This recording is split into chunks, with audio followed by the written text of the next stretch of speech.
অনুষ্ঠান শুরুর সাথে সাথে বিদ্যুৎ সরবরাহ শুরু হয়ে গেছে। আমরা আশা করছি যে বিদ্যুৎ সরবরাহ অব্যাহত থাকবে আমরা অনুষ্ঠান শেষ করা পর্যন্ত।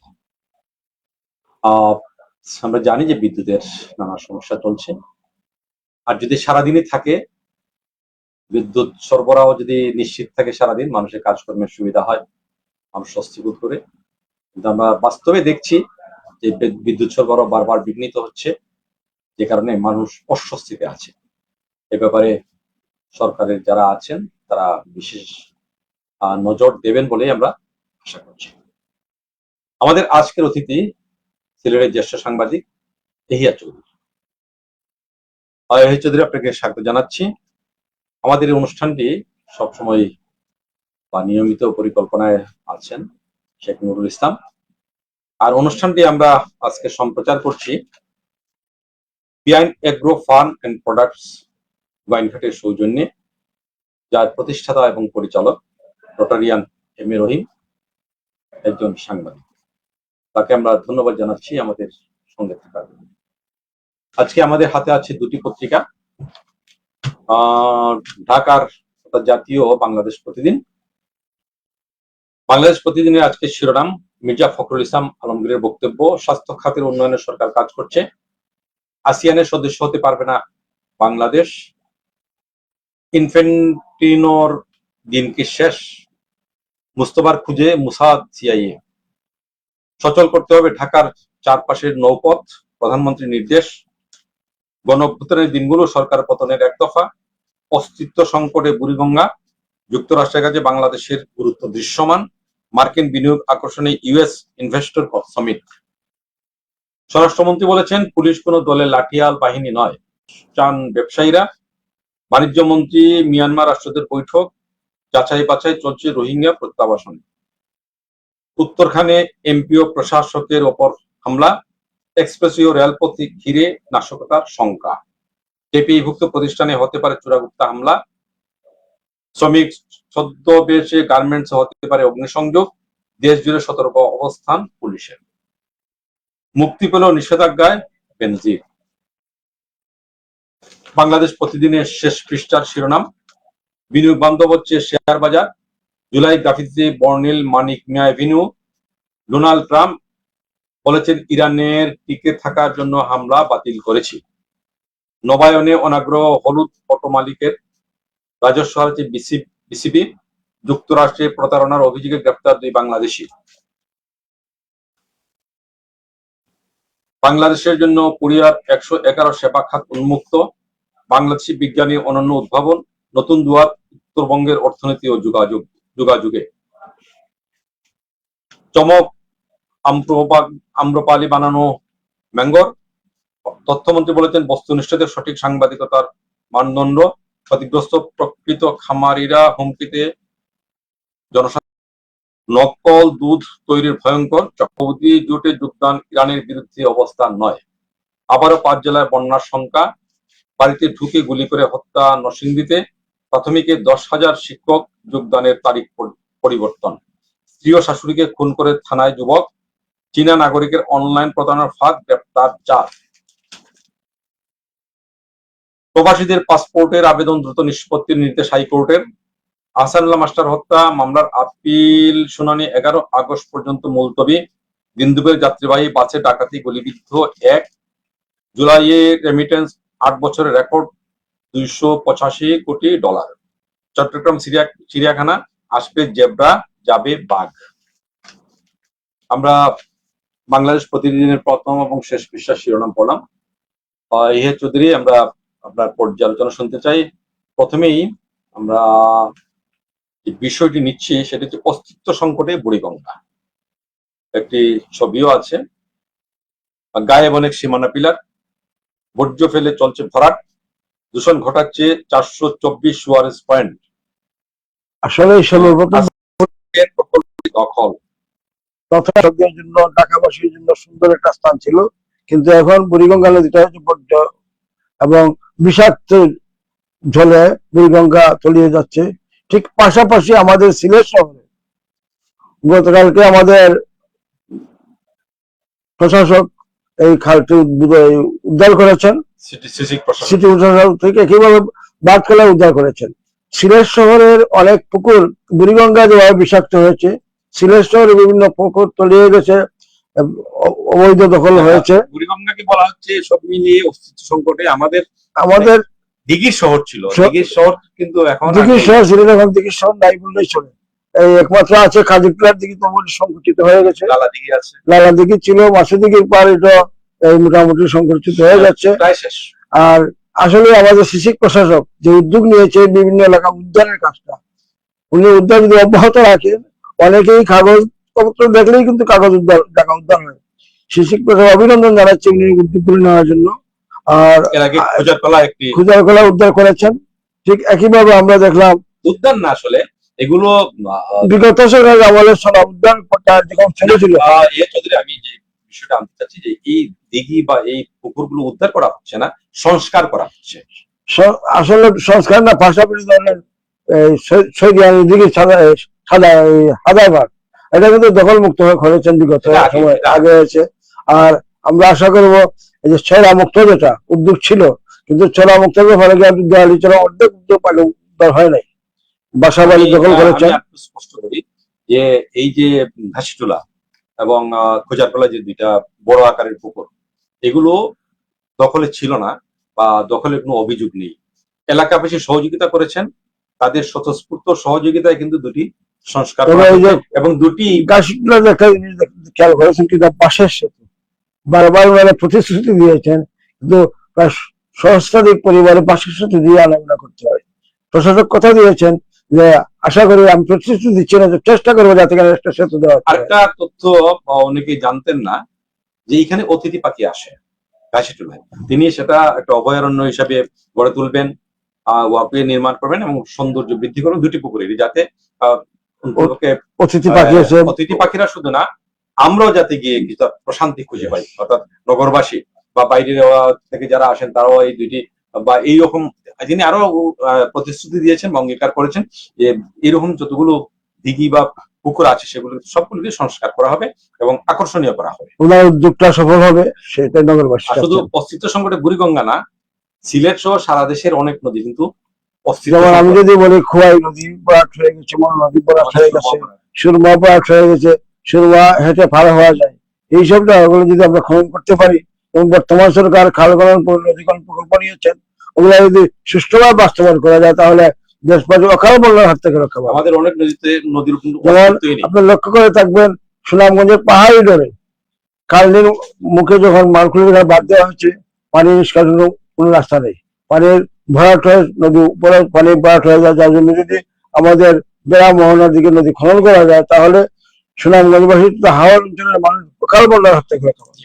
আমরা এবার পরবর্তী বিষয়ে যাই। বাধামুক্ত বিনিয়োগ পরিবেশ চান ব্যবসায়ীরা। আসলে এই যে আমরা দেখছি বিনিয়োগ করতে আসলে আমরা তান্ত্রিক জটিলতায় এবং বাহিরে যারা আছেন বিনিয়োগ করতে বা দেশেরও যারা বিনিয়োগ করতে চান, এই যে আমলাতান্ত্রিক জটিলতা লাইসেন্স বিভিন্ন দপ্তরে হাঁটতে হাঁটতে ওনারা তখন ব্যবসার এই বিনিয়োগ বন্ধ করে দেন। বিশেষ করে প্রবাসীরা যারা বিনিয়োগ করতে খুব উৎসাহ নিয়ে আসেন প্রক্রিয়াগত কারণে, তাদের যদি ওয়ান স্টপ সার্ভিসের মতো করা যায়, কুইক যদি তাদেরকে সার্ভিস দেওয়া যায়, তাহলে ব্যবসায়ীরা, প্রবাসীরা এবং দেশীয় বিনিয়োগকারীরা উৎসাহিত এবং বিদেশি কোম্পানিগুলো আমাদের বিনিয়োগ করবে। এর বাইরেও কিন্তু আরো কিছু কারণ আছে, যেমন আইন শৃঙ্খলা পরিস্থিতি, চাঁদাবাজি, যেমন ওগুলো ওই যে ওয়ান স্টপের পাশাপাশি আইন শৃঙ্খলা বাহিনী এবং সিন্ডিকেট সিস্টেম, যেমন কোম্পানি বিনিয়োগ করলো তাকে কাঁচামাল সরবরাহ সিন্ডিকেট, এই যে এগুলোর ব্যাপারে সতর্ক দৃষ্টি রাখতে হবে। একটা জিনিস লক্ষণীয়, আমাদের স্বরাষ্ট্রমন্ত্রী বলেছেন পুলিশ লাঠিয়াল বাহিনী নয়, তাহলে আমরা হবিগঞ্জে কি দেখলাম আর বাহুবলে কি দেখলাম? শুধু আজ না, আমরা বিভিন্ন সময় দেখছি।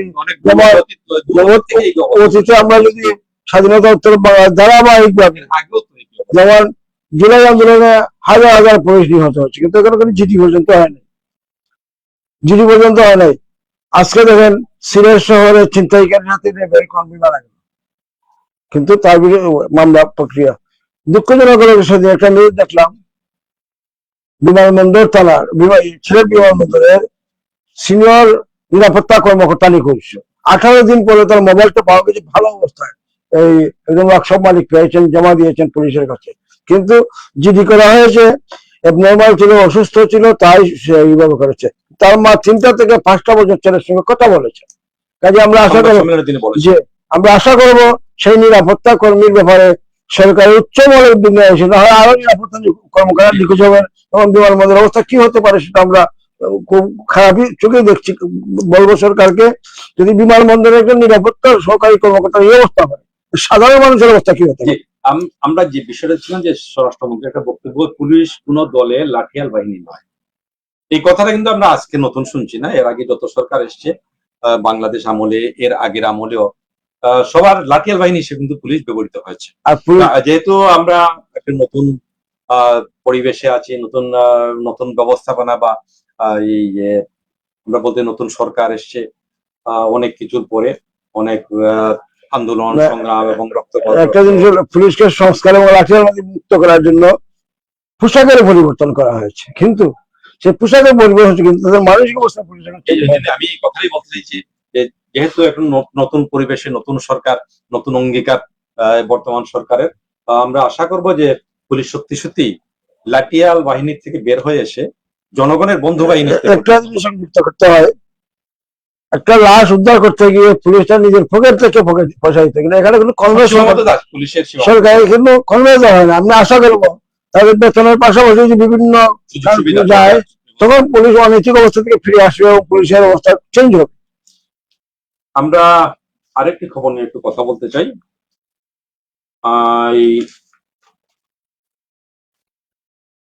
বিনিয়োগ নিয়ে, বিনিয়োগ বন্ধ হচ্ছে শেয়ার বাজার, শেয়ার বাজার নিয়ে অনেক কথা। এখন বন্ধ শেয়ার বাজারটা আমাদের যে প্রত্যাশা অনুযায়ী সেই জায়গায় পৌঁছেনি, নানান অনিয়ম চলছে, নানান দুর্নাম হচ্ছে। এইসব থেকে বেরিয়ে আসুক, এটা আমরা অবশ্যই আশা করতে পারি। আর হচ্ছে যে খুনোখুনি বেড়েছে দেশে, এই যে স্ত্রী ও শাশুড়িকে খুন করে থানায় যুবক। আসলে এটা হলো আমাদের ওই যে কাউন্সিলের অভাব, ইচ্ছে করলে কোনো খুন করছে না, এগুলো পারিবারিক অনেক কিছু আছে, আমরা শেয়ার করি না কারোর সঙ্গে। শেয়ার না করার কারণে কিন্তু এগুলো অনৈতিক ঘটনাগুলো ঘটছে, হত্যা করছে। শুধু আইন শৃঙ্খলা বাহিনীকে দোষ দিয়ে লাভ নেই। গ্রামে একটা ঘটনা ঘটলে হয়তো আইন শৃঙ্খলা বাহিনী অংশ নিতে হয়, মেসেজ পাওয়ার পরে আইন শৃঙ্খলা বাহিনী।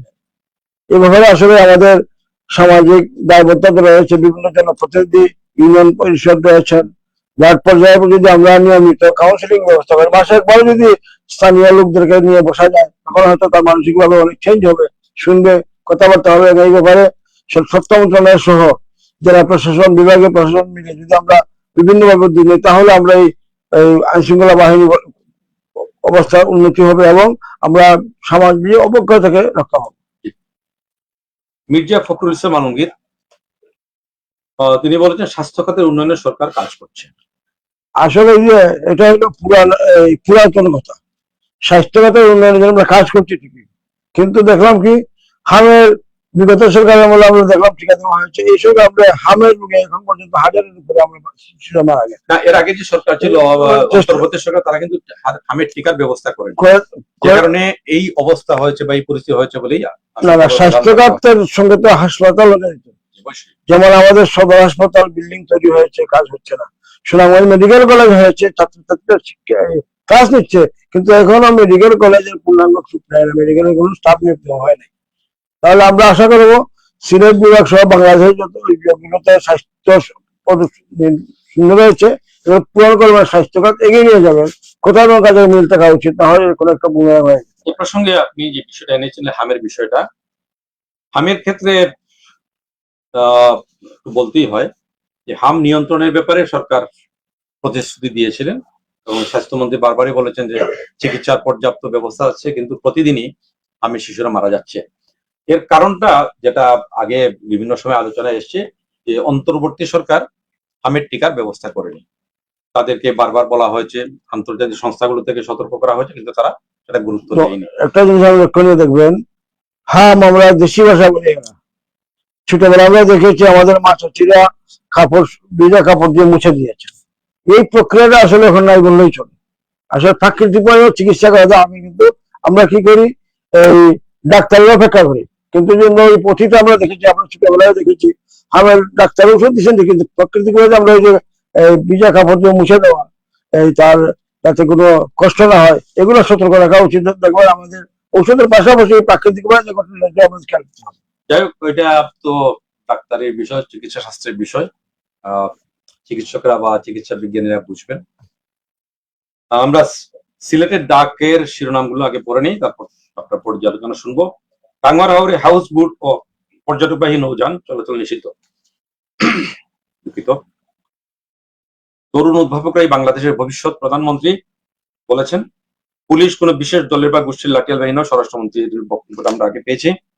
ময়লার স্তূপ থেকে প্রাণ ফেরা, সিসিকের উদ্যোগে ঘাসিলা পুকুর উদ্ধার কার্যক্রম শুরু। আমরা সব জলাশয় পূর্বের অবস্থায় ফিরিয়ে আনতে চাই, সিসি প্রশাসন।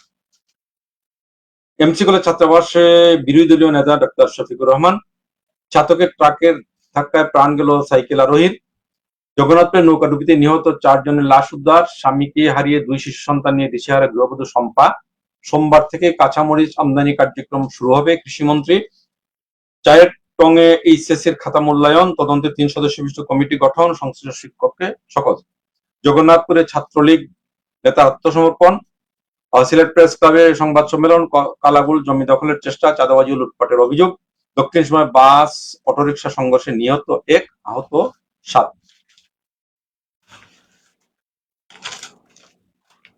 শেষ পৃষ্ঠা। হাজারো রোগীর পাশে হাফিজ আহমেদ মজুমদার, সম্মান জানালো কিডনি ফাউন্ডেশন সিলেট। সরকার নয়, রাষ্ট্রের বিরুদ্ধে বলা অপরাধ, তথ্যমন্ত্রী। জানুয়ারিতে সিলেটে বসছে মাস্টার্স কাপ ফুটবল। আগস্টে 2 লঘুচাপের সম্ভাবনা, হতে পারে স্বল্প মেয়াদী বন্যা। নগরী থেকে আন্তজেলা ডাকাতের সদস্য জিহাদ গ্রেফতার। সিলেট প্রেস ক্লাবে সংবাদ সম্মেলন। গোয়েনঘাট হত্যা মামলার প্রবাস ফেরত যুবককে ফাঁসানোর অভিযোগ। 40 দিন জামাতে নামাজ পড়ে পুরস্কার পেল শিশুরা। ইহা চৌধুরী, আমরা একটু শুনি। টাঙ্গুয়ার হাওরে হাউস বোট ও পর্যটকবাহী নৌযান চলাচল নিষিদ্ধ, এই বিষয়টি নিয়ে আপনার পর্যালোচনা। টাঙ্গুয়ার হাওরটা হলো একটা পর্যটন এবং সরকারিভাবে নির্ধারিত একটা নিরাপত্তা ঘটনা করা হয়েছে এবং নিয়মিত আন্তর্জাতিক ভাবে স্বীকৃত হয়েছে টাঙ্গুয়ার হাওর। কিন্তু আমরা কি দেখেছি, হাউস বোট নিষিদ্ধ, বিভিন্ন ওরা কিন্তু অনুমোদন নিয়ে হাউস বোট তৈরি করেছে এবং এই যেভাবে গাড়ির লাইসেন্স দেওয়া, ঠিক হাউস বোট গুলোকে এইভাবে কিন্তু জেলা প্রশাসন থেকে অনুমোদন দেওয়া হয়েছে। কিন্তু এই যে পরিবেশ রক্ষায় যে হাউস বোটের মালিকগুলো বা যারা পর্যটকরা যারা খেয়াল করছেন না, বিভিন্ন নিয়ম মানছেন না বলেই কিন্তু হাউস বোট নিষিদ্ধ কথা কিছু শর্ত আছে। এবং আমরা বিভিন্ন সময় দেখেছি, এই আপনার মনে আছে কিনা, কিছুদিন পূর্বে আমরা দেখলাম একজন কর্মকর্তা গিয়েছেন শিশুদের হাত থেকে পড়ে গিয়ে শিশুটার যে অবস্থাটা, আসলে নিরাপত্তার ব্যাপারটা কিন্তু খুব জরুরি। যেমন আমরা এই আনন্দ করতে গেছি কিন্তু বিশাল হয়ে ফিরে আসছি। এই ব্যাপারে যারা যাচ্ছি ওদেরকে সতর্কতা করা উচিত। প্রশাসনকে শুধু হাউস বোট নিষিদ্ধ নয়, নিরাপত্তার বিষয়টি যাতে নৌ পরিবহন, নৌ পুলিশ ব্যবস্থা জরুরি ভিত্তিতে স্পিড বোট দিয়ে যাতে উদ্ধার করা যায়, এই জায়গায় কিন্তু অভাব রয়েছে। কিন্তু নিষিদ্ধ পরবর্তীতে কি করতে হবে, যে বিকল্প ব্যবস্থা। হাউস বোট নিষিদ্ধ, কিন্তু তারপর পর্যটক কি দিয়ে যাবে, তাহলে পর্যটক তো এখান থেকে চলে যাবে। আপনাদের একটা জিনিস মনে আছে, শুধু টাঙ্গুয়ার হাওর পর্যটন কথা ছিল না, আমাদের মনে আছে কিনা জানি না আপনার, আমাদের দিনাজপুরের সাবেক সচিব মিজানুর রহমান সাহেব করিয়াখামন বাজারে প্রায় 10 কেয়ার জায়গা অধিগ্রহণ করেছেন, কিছু মানুষ এলাকাবাসী জায়গা দিয়েছিল যে পর্যটকদের জন্য যাতে একটা বহন করা যায়। আমি আশা করবো টাঙ্গুয়ার নিষিদ্ধ ভাবে জেলা প্রশাসন, সুনামগঞ্জের জেলা প্রশাসন সেই চাপাতির হাওরের যে সরকারি জায়গাটাকে একটা কাজে লাগাবে, যদি একটা সঙ্গে সম্পৃক্ত, এই জন্য এই কথাটি বললাম। তরুণ উদ্ভাবকরাই বাংলাদেশের ভবিষ্যৎ, প্রধানমন্ত্রী মানে প্রধানমন্ত্রীর আশা। আমরা আশা করবো তরুণ উদ্ভাবক সরকারিভাবে সহযোগিতা করা যায়। আপনি দেখবেন রকেট লঞ্চার একটা ছেলে উদ্ভাবন করেছে, আমরা মিলিয়ে দেখলাম। ঠিক একইভাবে এই বিভিন্ন জিনিস আমাদের ছোট ছোট শিশুরা উদ্ভাবন করছে। যেমন বিশেষ করে বিজ্ঞান মেলা যখন হয় তখন আমরা বিভিন্ন, কিন্তু ওদেরকে ওই মেলাই সীমাবদ্ধ থাকে, সরকারিভাবে ওদেরকে সহযোগিতা করা হয়। সহযোগিতা করলে এই ওরা ভবিষ্যতে অনেক কিছু করতে পারতো, সরকারের সহযোগিতা হতো, আমরা বৈদেশিক মুদ্রা রক্ষা হতো। আমাদের ক্ষুদে বিজ্ঞানীরা ড্রোন পর্যন্ত বানিয়েছে, কিন্তু ওদেরকে সহযোগিতা করা হচ্ছে, উড়োজাহাজ পর্যন্ত বানিয়েছে, দেখিয়েছে, কিন্তু তাদেরকে পৃষ্ঠপোষকতা করা হচ্ছে না, হয়নি। আমরা আশা করবো প্রধানমন্ত্রী যেখানে বলেছেন যে তাদের নিয়ে আশা করেছেন, সুতরাং তারই স্বপ্ন বা তারই আশা, যে এলাকায় উদ্ভাবন করবে ওই এলাকার প্রশাসনের কেউ উদ্যোগ দিতে হবে, প্রধানমন্ত্রী ওগুলো করতে করা উচিত। ময়লার স্তূপ থেকে প্রাণ ফেরা, আমরা আলোচনা করেছি এর আগে, ঘাসিটুলা যে পুকুরটা বিশাল আকারের পুকুর, ছবিতে দেখা যাচ্ছে। জগন্নাথপুরে একটি দুঃখজনক ঘটনা, নৌকাডুবি, নিহত 4, গৃহবধূ সম্পাদ আর 2টি সন্তান নিয়ে। আসলে এই জগন্নাথপুরে যে হাওড়ে যে ঘটনা, একটা ধর্মীয় অনুষ্ঠান তারা গিয়েছিলেন, 2টি নৌকা ছিল, বড় নৌকাটা ছোট নৌকা ছিলেন 13 জন, কিন্তু নৌকা হঠাৎ পানি ওঠার কারণে কিন্তু ওরা সাঁতার দিয়ে উঠতে পারে না। কিছু উদ্ধার হয়েছে না, প্রত্যক্ষদর্শীর দেখেছেন যে নৌকা ডুবিতে শিশু সহ তলিয়ে গেছে, তার জন্য পরে ওদের উদ্ধার করা সম্ভব হয়েছে। যা হওয়ার তো হয়ে গেছে, এখন যদি তাহলে আশা করবো হাওড় অঞ্চলে যারা এইভাবে যান অন্তপক্ষে ঝুঁকি মুক্ত যানবাহন নিয়ে যেতে পারে, কারণ জোর ছিল না, কিন্তু নৌকায় পানি ওঠার কারণে কিন্তু এই সতর্কতার সহিত। আর গৃহবধূ সম্পার বিষয়টা গুরুত্ব দেওয়া হয়েছে, তার 2টি শিশু সন্তান। তবে এটাও দেখা যায় কোনো সত্যি কোন দুর্ঘটনা সরকারি সহযোগিতা দেওয়া হয় না, বিমান দুর্ঘটনা দেওয়া হয়, গাড়ি দুর্ঘটনা দেওয়া হয়, কিন্তু এই যে আমাদের হাওড় অঞ্চলের যে ঘটনাগুলো ঘটে, হাওড় অঞ্চলের দুর্ঘটনা ব্যাপারে সরকারের একটা উদ্যোগ নেওয়া উচিত, যাতে এরকম দুর্ঘটনা ঘটে তাকে তাৎক্ষণিকভাবে ক্ষতি সড়ক সরকার প্রাথমিকভাবে বিভিন্ন পরীক্ষার সহযোগিতা করা হয়। হাওড় অঞ্চলে যদি এরকম ঘটনা ঘটে সরকারি ভাবে যাতে তাদের আর্থিক সহযোগিতা দেওয়া যায়, এই জন্য আমি সরকার দৃষ্টি আকর্ষণ করছি। 2টি দুর্ঘটনা খবর আছে। ছাত্রদের ট্রাকের থেকে প্রাণ গেল সাইকেল আরোহীর, দক্ষিণ সময় বাস সঙ্গে নিহত হয়ে আহত 7। প্রতিদিন এই ধরনের খবর আমরা পাচ্ছি। সতর্কতার প্রয়োজন। এখানে যারা গাড়ি চালান তাদেরও যেমন সতর্কতা, তাদের যেমন প্রশিক্ষণ, এগুলোর প্রয়োজন। ঠিক একইভাবে আমরা যারা পথ চলি বা যানবাহনে চলাচল, তাদেরও সতর্কতা। এই দুর্ঘটনার পাশাপাশি একটা জিনিস আমার মনে হচ্ছে, আমাদের 1 সপ্তাহ হয় না, আমাদের মেগাড স্কুলের টিচার সাবেক উনি যে অ্যাক্সিডেন্ট হয়েছে, ওই জায়গায় একটা বাংলাদেশ বিধানের সামনে একটা সিট ব্রেকার দেওয়া উচিত। এই ব্রেকারটা কিন্তু দেখা খুব স্পিডে আসে, ওখানে আসলে একটা সিট ব্রেকার দেওয়া উচিত, কারণ শিক্ষার্থীরা এই জায়গাটা কিন্তু খুব ঝুঁকিপূর্ণ। ঠিক এই ঝুঁকিপূর্ণ স্থানগুলো সিট ব্রেকার দেওয়া যায়, তখন আমরা দুর্ঘটনা থেকে রক্ষা পাওয়ার সুযোগ থাকে। আরেকটি চাঞ্চল্যকর খবরই বলতে হবে, চায়ের টঙে এইচএসসির খাতা মূল্যায়ন, তদন্তে 3 সদস্য বিশিষ্ট কমিটি সংশ্লিষ্ট শিক্ষককে শপথ। সিলেটের ঘটনা হলো, আমাদের বোর্ড থেকে পরীক্ষা খাতা পরীক্ষার জন্য দেওয়া হয়, দেখার জন্য দেওয়া হয়। আমরা ছোটবেলায় দেখলাম 9 10-এ পড়তাম, আমার স্যাররা পেপার দেখতেন, আমাদেরকে বলতেন এইভাবে না দেখলে এইভাবে মাঠ চলে যাবে। আমার দেখেছি আমাদের শিক্ষকরা পেপার নির্দেশনা দেওয়া হতো, এবং নির্দিষ্ট একটা স্থান অবশ্যই দেখেছেন। কলেজে দেখেন নির্দিষ্ট স্ট্রং দোকানে আসেন, কিন্তু খাতাগুলো তো প্রকাশ্যে দেখার কথা না। কিন্তু উনি কেমন করে যে আমরা আশা করবো ওকে কঠোর শাস্তি দেওয়া হোক, যাতে ভবিষ্যতে এরকম কোন ঘটনা শিকার যাতে এরকম কোনো উদ্যোগ না নেন, যাতে তাদের সতর্ক হওয়ার জন্য তদন্ত কমিটি করলে হবে না, ওদের বিরুদ্ধে ব্যবস্থা নেওয়া উচিত, যাতে আর এরকম কোনো ঘটনা না ঘটে। হাজারো রোগীর পাশে হাফিজ আহমেদ মজুমদার, সম্মান জানালো কিডনি ফাউন্ডেশন সিলেট। হাফিজ আহমদ মজুমদার শিক্ষার ব্যাপারে যেভাবে উদ্যোগ নিয়েছেন, চিকিৎসার ব্যাপারে উদ্যোগ নিয়েছেন, তাই হাফিজ আহমদের উদ্যোগকে আমরা স্বাগত জানাই। পাশাপাশি হাফিজ আহমদ মজুমদারের মতো যারা দানশীল বা সম্পদশালী রয়েছেন, ওনার স্ব উদ্যোগে নিজেরাকে এরকম উদ্যোগে ভূমিকা রাখবেন, সেটাই আমাদের আশাবাদ। আমরা এই প্রসঙ্গে একটু বলতে চাই, সিলেট কিডনি ফাউন্ডেশন একটি অত্যন্ত গুরুত্বপূর্ণ বা ভালো একটি উদ্যোগ, চমৎকার একটি উদ্যোগ। প্রচুর কিডনি রোগী আছে এখন, তাদের চিকিৎসার সুবিধাটা খুব কম ছিল। সিলেট কিডনি ফাউন্ডেশন প্রতিষ্ঠিত হওয়ার পরে এখানে সিলেটের কিছু উদ্যোগী চিকিৎসা বিশেষ করে জুবাইর আহমদ চৌধুরী, সিলেটে একটি পরিচিত নাম।